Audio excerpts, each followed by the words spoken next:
बिस्मिल्लाहिर्रहमानिर्रहीम अस्सलामुअलैकुम। अपनी घर का डॉक्टर में खुश आमदीद करता हूँ। मेरी आज की इस वीडियो का मौजू है OGTT टेस्ट क्या है। शुगर के मरीज़ों के लिए ये कब, क्यों और कैसे किया जाता है।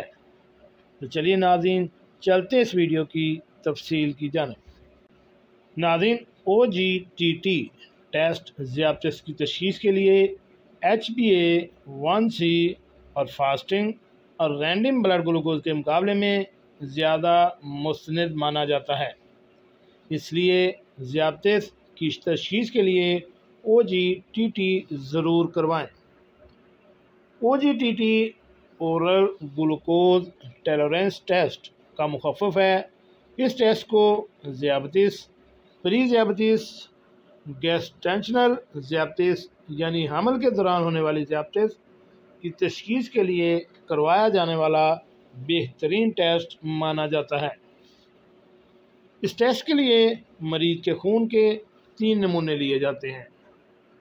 मरीज़ को खाली पेट लेबॉर्ट्री जाना होता है, जहां मरीज़ के खून का पहला नमूना लिया जाता है, जिसे फास्टिंग सैंपल कहा जाता है। इसके बाद मरीज़ को 75 ग्राम ग्लूकोज पानी में घोलकर पिलाया जाता है, जिसके 1 घंटे बाद मरीज़ का दूसरा सैंपल लिया जाता है। इस तरह ये टेस्ट करके फास्टिंग और रैंडम ग्लूकोज चेक करके OGTT टेस्ट मुकम्मल किया जाता है। जी नाज़रीन, कैसी लगी आज की मेरी ये मालूमाती वीडियो। ऐसी मालूमाती वीडियो हासिल करने के लिए मेरे इस चैनल घर का डॉक्टर को